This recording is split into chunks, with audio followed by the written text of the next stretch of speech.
Terima kasih Kamaluddin bagi mengulas lebih lanjut mengenai dengan 11 langkah penstrukturan dan juga pembuahsuaian bajet 2016 yang telah pun diumumkan oleh Perdana Menteri Datuk Seri Najib Tun Razak baru-baru ini.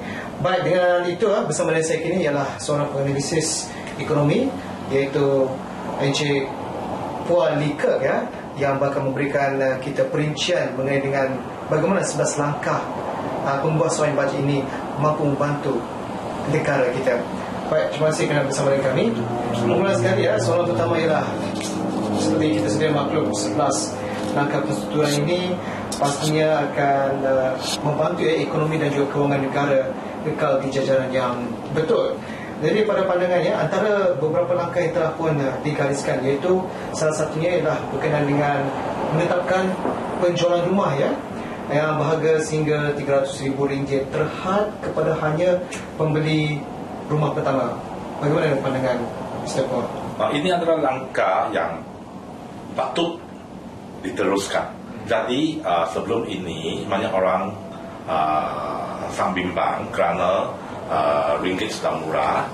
Mungkin itu pembinaan rumah mungkin boleh lebih daripada itu RM300,000. Jadi sekarang kerajaan kata had di RM300,000 dan untuk orang yang pertama kali beli kerana mungkin ada orang yang sudah ada satu rumah dan juga memohon untuk membeli rumah-rumah ini. Sekarang kerajaan untuk menetapkan hanya orang yang pertama kali saja. Ini adalah langkah yang boleh memudahkan itu orang-orang itu pendapatan yang tak berapa tinggi. Baik, Encik Puan mungkin terangkan sedikit di mana dalam langkah penstrukturan dan pembuahsuaian bajet 2016 untuk mengenai dengan mengurangkan potongan caruman kumpulan wang simpanan pekerja dan pada masa sama juga memberi pelepasan khas cukai sebanyak RM2,000 kepada pembayar cukai individu. Bagaimana sebenarnya dengan langkah ini boleh membantu untuk meningkatkan mungkin pendapatan golongan rakyat kita? Sekarang sehingga ringgit kita menaikkan harganya, mungkinlah itu inflasi ada sekarang sudah naik sikit. Jadi banyak orang walaupun jika pendapatan tak berapa tambah dan harga-harga barang sudah naik, dia kehidupan ada susah sikit. Jadi sekarang jika dia merendahkan itu KWSP 300 dan dia ada duit yang ekstra. Sama juga untuk itu cukai pelepasan itu yang rendah daripada RM8,000. Lepas itu dia ada sikit duit yang ekstra, jadi dia boleh kehidupannya tak berapa ada beban. Baik, saya cukup tertarik dengan salah satu langkah yang dilaksanakan di mana meliberalisasikan kawalan kota import selain daripada meningkatkan kedai harga patut dan juga memperkenalkan program My Beras. Langkah-langkah ini sebenarnya memberikan banyak kebaikan kepada rakyat khususnya. Pada pandangan Encik Puan sendiri, adakah benar langkah-langkah ini sebenarnya boleh mengurangkan lagi beban hidup rakyat kita pada masa ini? 30% beras kita adalah import dari luar negeri dan dalam keadaan sekarang iaitu ringgit masih murah. Jadi jika siapa-siapa yang boleh import beras yang murah, patutlah kerajaan membukakannya. Jadi ini senang sikit kerana Bernas sudah tanggungjawab dia sudah sangat baik, tetapi mungkin ada masa yang dia tak kena di mana mungkin ada beras yang murah.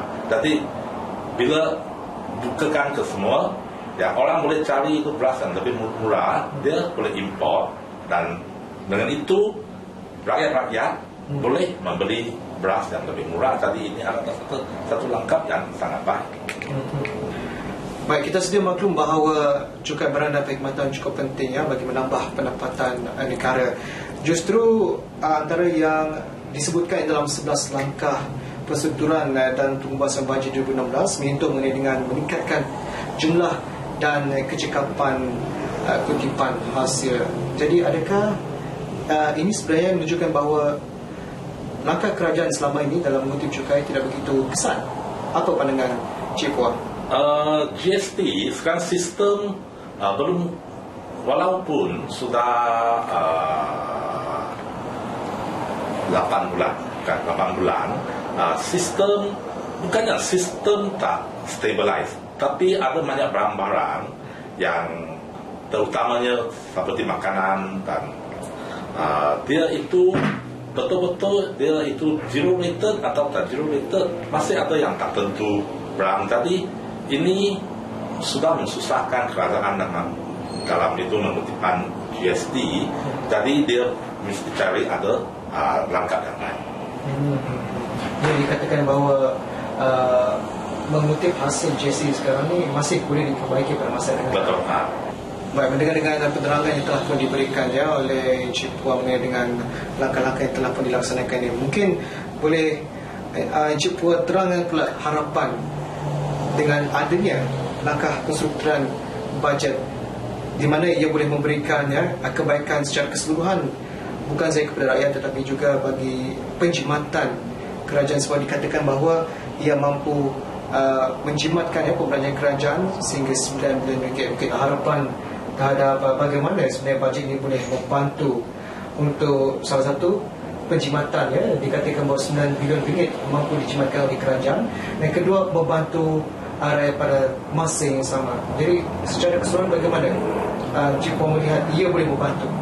Dia satu menjimatkan itu perbelanjaan kerajaan, mungkinlah kerajaan boleh itu melancarkan dengan senang. Dan satu ada ialah kerana sekarang semua rakyat-rakyat merasai inflasi yang sedang dinaikkan. Jadi dia ada itu rentakan KWSP, itu cukai. Jadi lebih banyak duit yang boleh belanja.